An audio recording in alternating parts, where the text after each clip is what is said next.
Here we go again. I told you that it was going to be one of the most amazing fights that this boxing generation will witness. And guess what? It's at the heavyweight division. And when the heavyweight division is intact, so is all of boxing.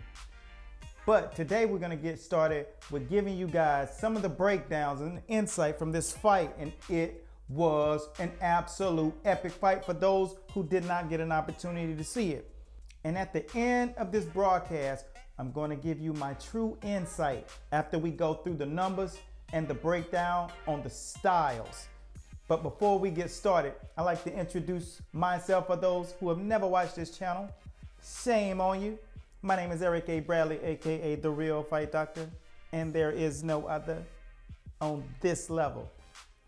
Back to the topic at hand. Now the matchup on Saturday night was exactly what I spoke of earlier. One giant against another giant. The styles were going to make one of the most amazing fights that you were going to ever see. And how did Tyson Fury become a master boxer inside of that ring against such a heavy puncher? First and foremost, here are several things that Tyson Fury did to keep that power locked inside of Deontay's hand.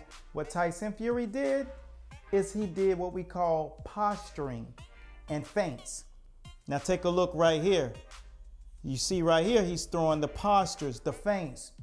Deontay Wilder can't figure out what Tyson's going to do, so he basically has to not throw a punch.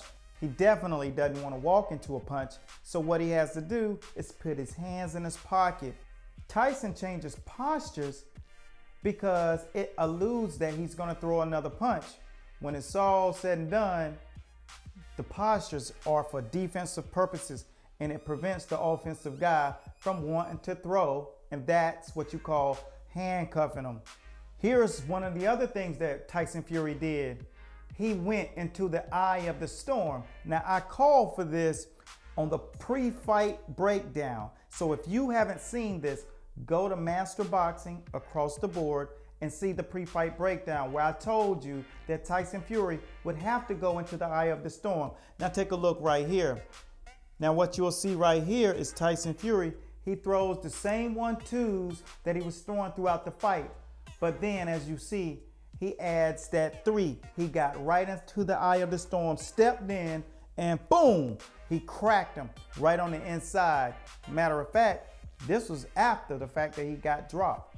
So it goes to show you how effective that is. And coaches, keep learning, keep educating your fighters, keep walking them through the process. Even at the highest level, it's a daring feat when you're walking into power like that. Now, let's go over here and check out what Deontay Wilder did or failed to do. Here you'll see Deontay Wilder consistently what we call telegraphing a punch. See what telegraphing does? Telegraphing is basically when you show the punch, pull the punch, throw the punch. Basically, Tyson's alarm was on, so his signals, he saw the punch coming, he was able to react. The fact that Tyson's such a masterful defender, so basically what Tyson would do is just basically slip outside of the punch. Didn't have to take a big slip. It was just a little slip, a little slight of a move. Right behind that shoulder, punch was missed. He could counter or move. He had a choice. Now, as you see, as the fight progressed all the way through the 12th, Deontay decided to do exactly what Tyson did. He decided to follow the game plan. As we said in the pre-fight breakdown, a throwaway jab, which Deontay did. He can throw the right hand to the body or head and follow it with a left hook. Now, the 1-2 is kind of coinciding with itself, but the third shot is a pause. So it's boom, boom, slide in just enough, boom, close the gap by inches and get maximum results. And you can see right here as he does it, boom, boom, boom.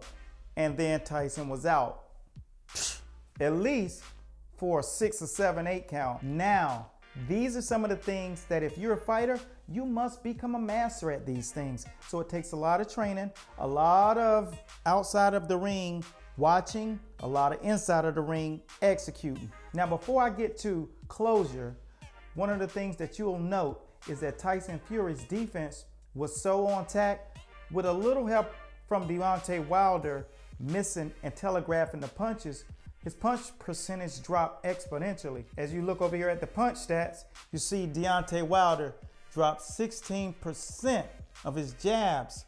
That's very low. His power shots were low too, at 17%.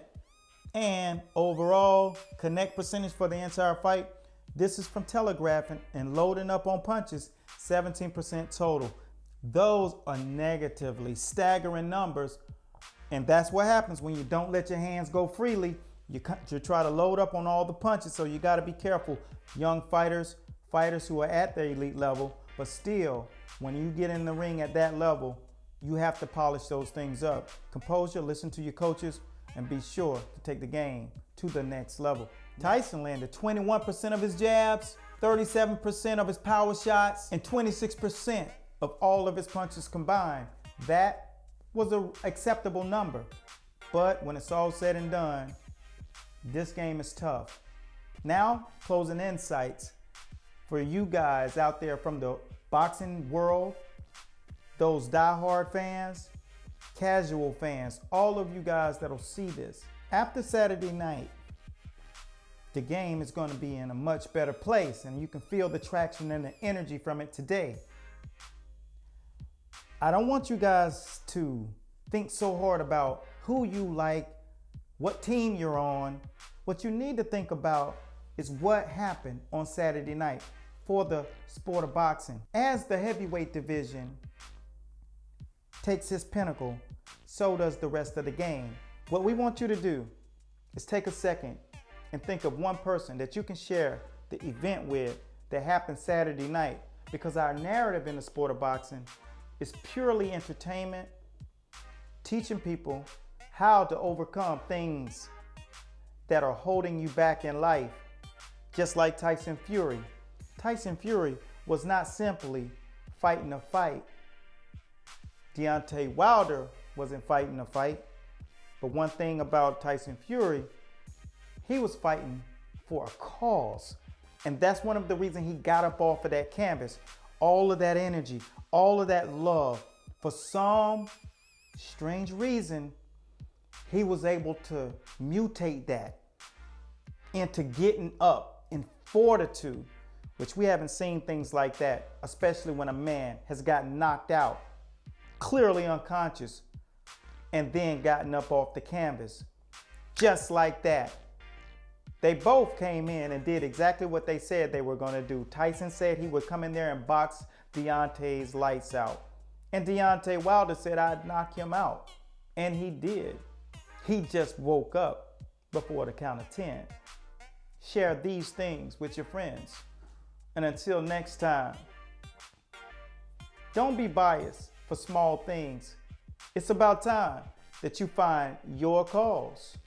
Because Saturday night was an example that there are higher powers, especially when you have a cause inside of the sport of boxing. My name is Coach Eric A. Bradley, and I thank you guys for watching. This is Master Boxing, where we break the fight world down, round by round.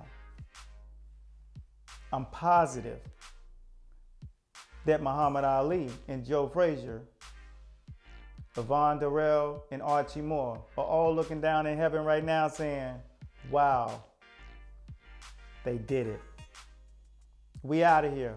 Make sure you share the post, subscribe to the channel, and smash that like button. Until the next time we cover Adrian Broner, Manny Pacquiao, stay locked and follow Master Boxing across the board. We keeping it locked in the sport of boxing. Welcome to Fox Network. They're in the building. Peace. With this jab, and when he sees the right hand, he has to be willing to go into the lion's den pop.